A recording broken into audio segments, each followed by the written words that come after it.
Bonjour à tous, on se retrouve aujourd'hui pour une nouvelle vidéo et dans cette vidéo, nous allons réaliser ensemble ce que j'ai voulu être une enveloppe de Noël, une petite voilà, faire une petite enveloppe pour y glisser une petite carte de Noël, pour y glisser une petite étrenne, un petit billet pour les enfants, les petits-enfants.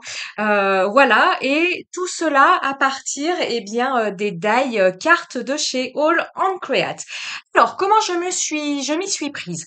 Pour le premier fond, donc le fond le plus petit, je vais utiliser ici la technique du résiste, technique que vous connaissez bien maintenant. Donc, je suis venue tamponner et embosser avec une poudre blanche à paillettes les petits bonhommes pain d'épices. Ils ont eu beaucoup de succès, ces petits bonhommes pain d'épices, hein, dans les commentaires que l'on reçoit de présentation de la collection.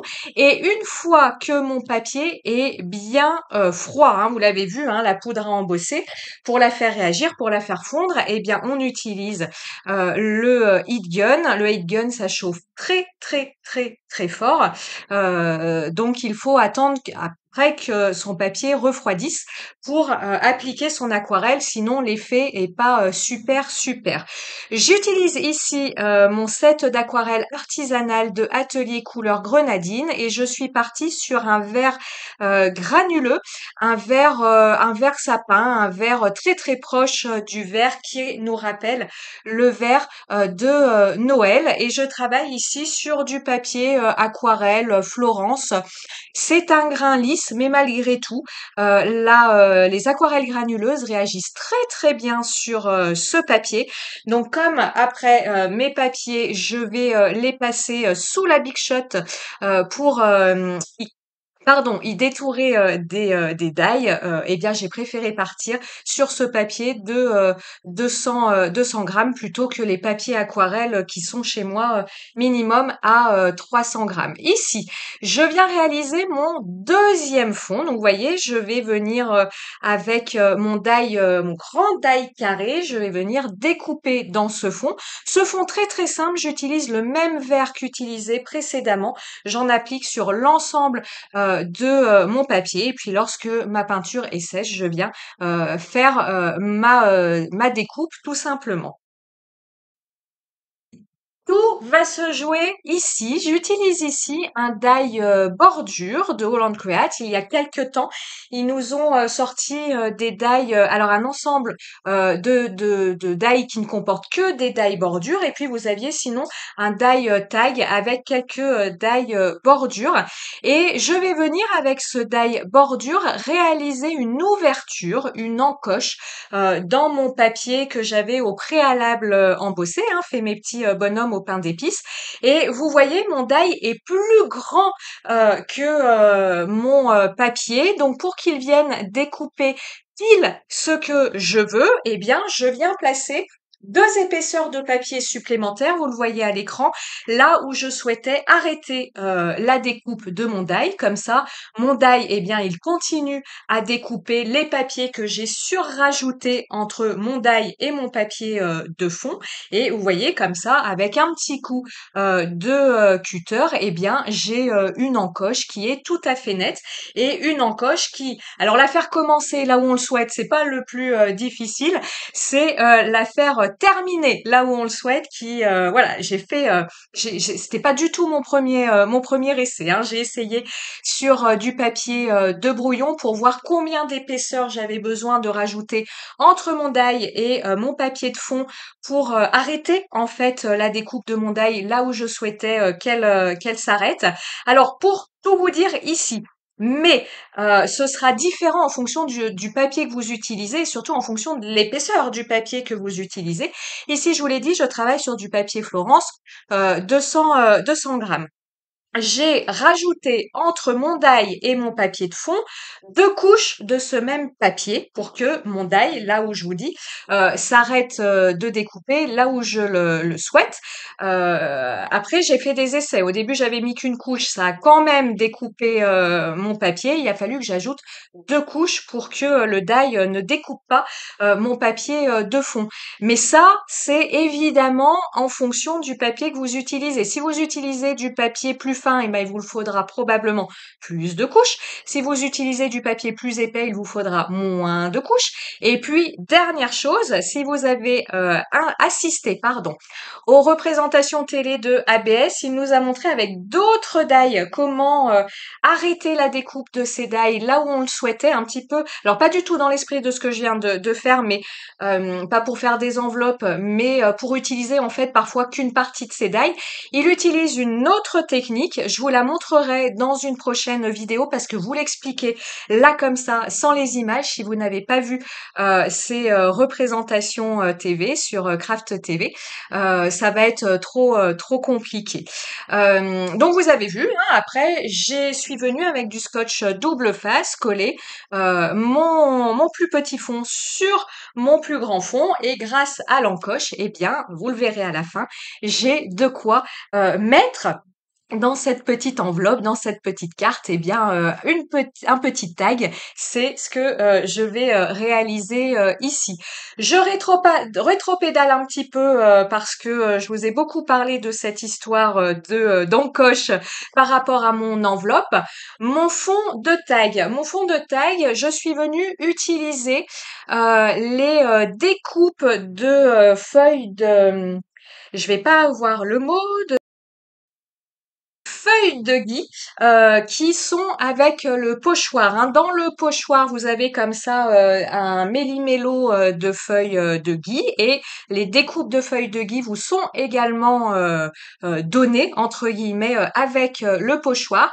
Je suis venue coller avec de la colle en spray temporaire ces découpes sur mon fond de page, hein, toujours mon papier Florence. Puis je suis venue passer de l'aquarelle sur mon papier. Je vais tranquillement laisser sécher mon aquarelle et j'aurai comme ça en blanc la silhouette de mes feuilles oui, c'est ça. Euh, je vais pas y arriver, hein, comme on dit, Noël au mois d'août. Je suis pas habituée, moi. Donc mes feuilles de gui, je vais les avoir blanches, je vais avoir la silhouette et tout autour, eh bien, ces silhouettes seront dessinées par mon aquarelle et j'utilise toujours le même verre que j'ai utilisé précédemment. Voilà. Passons à la colorisation, à l'aquarelle de cette petite poupette. Alors, cette poupette, ça fait partie, hein, je vous le disais probablement lors de ma vidéo de présentation. Si je ne vous l'ai pas dit, je vous le dis ici, ça fait partie d'une de mes petites poupettes favorites de toute cette collection et j'ai choisi de faire une réalisation tout en aquarelle.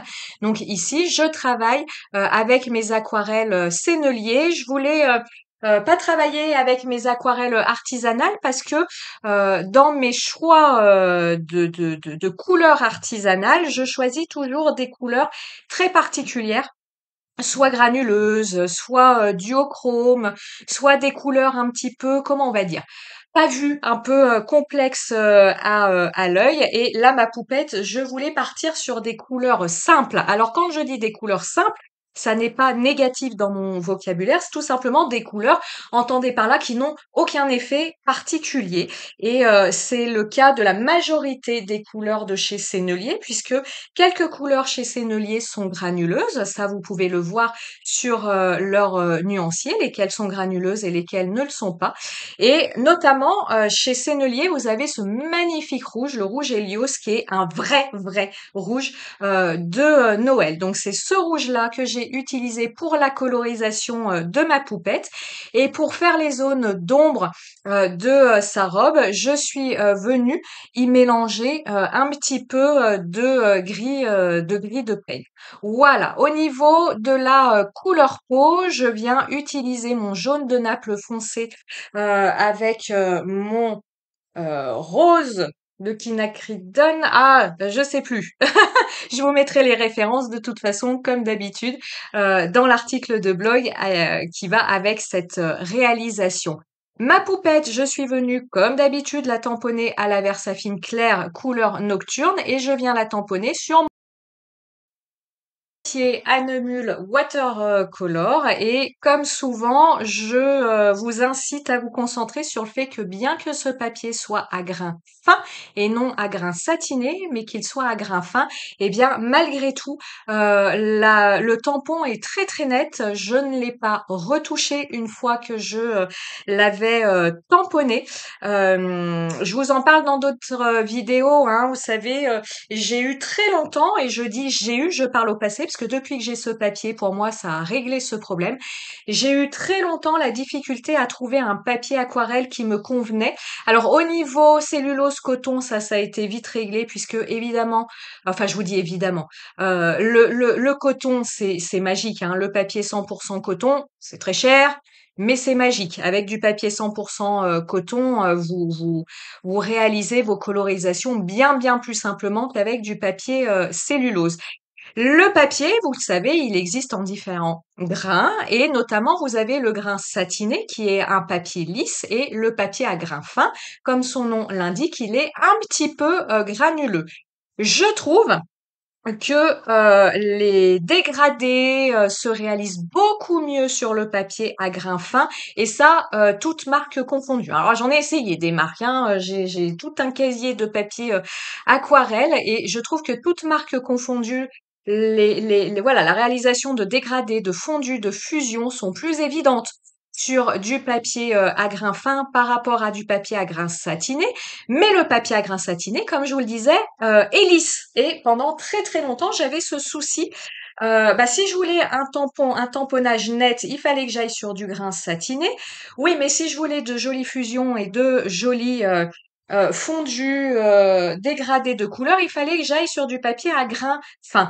Et avec ce papier Anemule Watercolor, eh bien pour moi, ça a résolu le problème parce que il est à grain fin. Donc mes colorisations se font de façon très aisée, mais malgré tout, c'est un grain fin qui est très souple, donc mes tamponnages sont très nets et bah voilà, ça a résolu mon problème de devoir faire soit je choisis entre un tamponnage net ou je choisis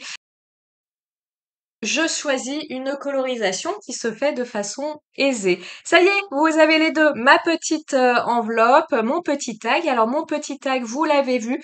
Pour les embellissements, j'ai choisi d'utiliser les die cut de la collection, donc ce joli petit renne et ces branches de gui. Et vous voyez ce que je vous disais au niveau du fond de mon tag, ces empreintes, ces silhouettes de branches de gui qui ont été laissées par le comment je vais appeler ça le négatif finalement du pochoir de la collection. Gros coup de cœur aussi pour cet ours. Donc cet ours hein, que vous avez ici sur l'enveloppe que j'ai réalisé. C'est pareil, un die cut qui est issu de cette nouvelle collection de Noël. Un petit titre, Merry Christmas, c'est de circonstance pour cette réalisation. Et comme toujours, j'aime bien un petit peu encadrer mon titre pour voilà, pour pouvoir le faire ressortir. Je suis venue, vous l'avez vu, avec un petit pinceau, ajouter des paillettes dans la moumoute de ma jeune fille, hein, au niveau de ses manches, au niveau de son col.